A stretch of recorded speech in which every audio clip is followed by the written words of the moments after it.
Don't Breathe comes from the creative team behind the most recent Evil Dead remake and stars Jane Levy once again as this lead character that's breaking into the house of a blind man. Her and her two friends have done small robbery jobs on the side, and when they hear that this older blind man just may have a large inheritance in that house somewhere, they think, well, this is going to be easy. Little did they know, this guy is not going to give that money up easy, and we have a 90-minute suspenseful, edge-of-your-seat thrill ride that I loved watching. To say this movie is tense is an understatement. The sound design, the editing, the performances, the directing, the musical score, all of these things come together to make an absolute white-knuckled experience. I often found myself holding my breath throughout the runtime of this movie, just like the main characters would do, as this man, played excellently by Stephen Lang, is walking through his hallways trying to find these kids, figure out where they are. A lot of the suspense generated in these scenes reminded me of those sequences in the game Until Dawn, where there'd be one of those things behind you and it says don't move, and you're supposed to hold the controller without moving it, and if you move the controller and the motion sensor thing goes off,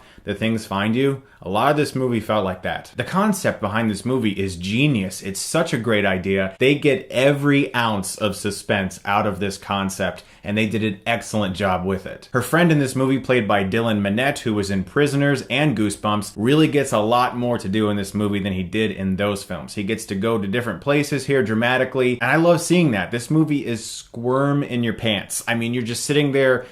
Everything about this movie just makes you want to just curl into a little ball, especially towards the ending, which, you know, I won't spoil, but it just makes you want to just sit there in the fetal position like, Mama. I was so happy to see all of the various things that I've complained about in horror movies lately avoided. The jump scares that are in this film are true. They're not false scares that are just there like somebody touches somebody's shoulder or some bird friggin' flies in a window or some bullshit. All of the scares in this movie are effective, and they're there to build and heap that suspense and tension upon you. And as you learn more about the man they're trying to rob, you begin to get even more afraid, because this guy is nowhere near as defenseless as they thought he was. And so that, added with the excellent direction and on-point sound design, made this an extremely exciting movie to watch. I barely had a single issue with this movie until the ending. I won't ruin it for you, but there's a part where it cuts to black, and I said, that's perfect, oh my gosh, I love it, and then it fades back in.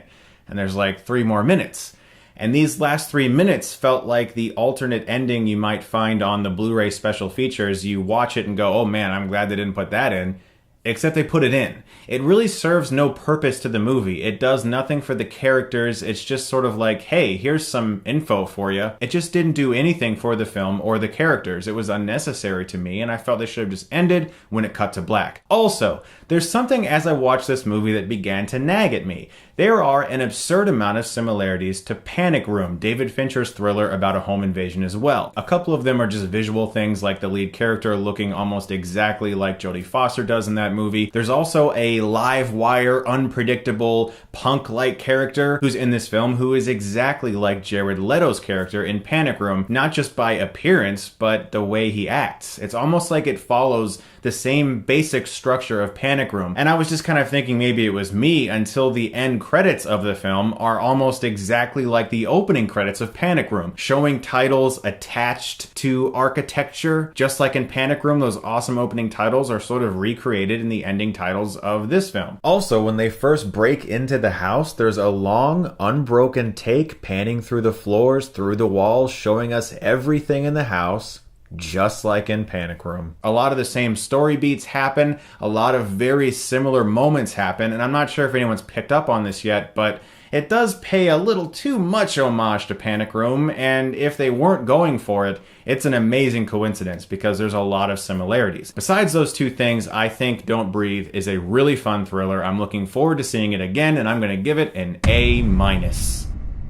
Guys, if you're a fan of scary movies like I am, but good ones, check this one out in theaters. It's worth your time. Also, stay tuned this Sunday because I'm doing a video that I'm super excited about. I stumbled across an older movie that's about 11 years old called Stay. It stars Ewan McGregor, Ryan Gosling, and Naomi Watts. It was directed by Mark Forrester. It got very bad reviews and was received very poorly. But I saw something in this movie. It touched me. It affected me. It made me think. And I want to do an in-depth analysis of Stay. It's going to be up but this Sunday, I just delved super deep into it. I got like Zodiac Jake Gyllenhaal obsessed with it.